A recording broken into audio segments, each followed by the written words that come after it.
पिछले जन्म में क्या थे आप, जाने हस्तरेखा और कुंडली देखकर।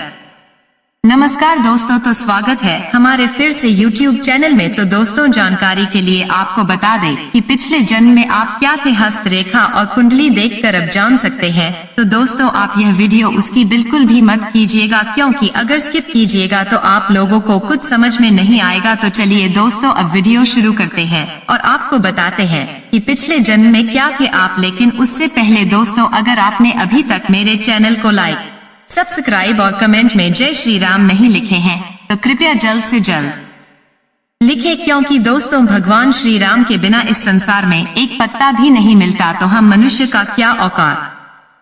और दोस्तों, हम जय श्री राम लिखने के लिए इसलिए बोल रहे हैं ताकि हम मनुष्य पर प्रभु श्री राम की कृपा हमेशा बना रहे। और दोस्तों, यह बात हमें बहुत बुरा लगता है कि हम लोग हिंदू धर्म में जन्म लेकर और अपने ईश्वर का नाम जुबान पर लेने से कतराते हैं। हम अपने आप को बेइज्जती महसूस करते हैं, जबकि यही बात मुसलमान धर्म के लोग में किया जाए तो वह लोग ऐसा एक भी दिन नहीं है कि अपने जुबान पर अल्लाह का नाम ना लेते होंगे। वह लोग का सीधा करना है कि हमारी सुबह अल्लाह से ही शुरू होता है और हमारी शाम अल्लाह पर ही खत्म होता है। तो हम लोग हिंदू धर्म में इतना परिवर्तन क्यों, इतना भेदभाव क्यों? इसलिए दोस्तों, हम आपसे हाथ जोड़कर निवेदन करते हैं कि अगर आपने अभी तक मेरे चैनल को लाइक, सब्सक्राइब और कमेंट में जय श्री राम नहीं लिखे हैं तो जल्द से जल्द लिखने का प्रयास कीजिए, क्योंकि दोस्तों आप अपने जुबान पर अपने ईश्वर का नाम नहीं ले सकते, बेइज्जती महसूस होता है। तो कम से कम कमेंट बॉक्स में जय श्री राम तो लिख सकते हैं ना। तो इसलिए दोस्तों, हम आपसे हाथ जोड़कर अनुरोध करते हैं कि आप मेरे चैनल को लाइक, सब्सक्राइब और कमेंट में जय श्री राम लिखने का प्रयास करें। तो चले दोस्तों, वीडियो शुरू करते हैं और आपको बताते हैं कि आप पिछले जन्म में क्या थे। आप अपनी हस्तरेखा और कुंडली देखकर पता लगा सकते हैं। तो दोस्तों, ज्योतिषविद कहते हैं कि पूर्व जन्म की गणना महज एक अनुमान है, जिसे समझने के लिए लगातार लक्षणों पर ध्यान देना पड़ता है। सामान्यतः व्यक्ति घूम फिर कर अपने परिवार में ही जन्म लेता है और उसकी मूल आदतें वैसी की वैसी रहती हैं। लेकिन जब किसी भावना या इच्छा को मन में लेकर किसी व्यक्ति की मृत्यु होती है तो उसी भावना या इच्छा को पूर्ण करने के लिए ही उसका जन्म होता है। आपने अक्सर ज्योतिषविदों को पूर्व जन्म के रहस्यों के बारे में बताते देखा होगा। ये लोग कुंडली देखकर बता देते हैं कि पूर्व जन्म में हम क्या थे, कहाँ रहते थे और क्या करते थे। लेकिन क्या कुंडली पढ़कर पूर्व जन्म के बारे में जानना इतना आसान है?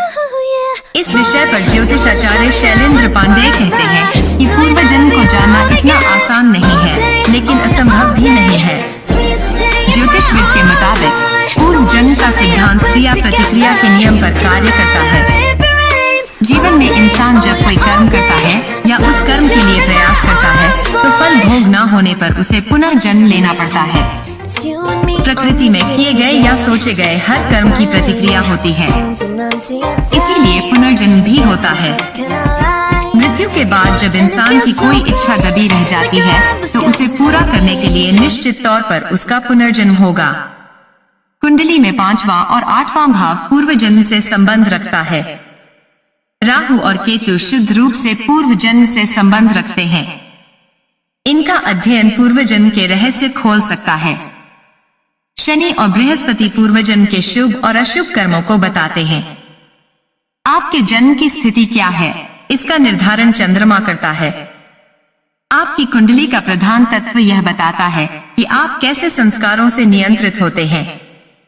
यह एक अनुमान है जिसे समझने के लिए लगातार लक्षणों पर ध्यान देना पड़ता है।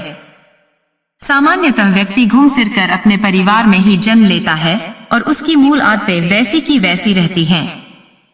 लेकिन जब किसी भावना या इच्छा को मन में लेकर किसी व्यक्ति की मृत्यु होती है तो उसी भावना या इच्छा को पूर्ण करने के लिए उसका पुनर्जन्म होता है। कोई विशेष गुण, अवगुण, आदत, बीमारी या चिन्ह जो बिना किसी कारण के व्यक्ति के अंदर आ जाता है, व्यक्ति के पूर्व जन्म से ही संबंध रखता है। ज्योतिष आचार्य ने एक रिसर्च पेपर का हवाला देते हुए बताया कि इसे लेकर सेलिब्रिटीज के पूर्व जन्म पर अध्ययन किया गया है। राजनीति और फिल्मी जगत के बड़े सितारों को लेकर यह कहा गया है कि पूर्व जन्म में इनके इस पेशे में आने की संभावना थी। पूर्व जन्म में इनके जो लक्षण थे वो इस जन्म में भी इनके शरीर, काम और आदतों पर दिखाई देते हैं। आपने कुछ बच्चों को देखा होगा जो 5 साल की छोटी उम्र में ही संगीत में बड़े तेज हो जाते हैं। इसका कारण यही है कि पूर्व जन्म में वे संगीतकार थे या संगीत में दिलचस्पी रखते थे।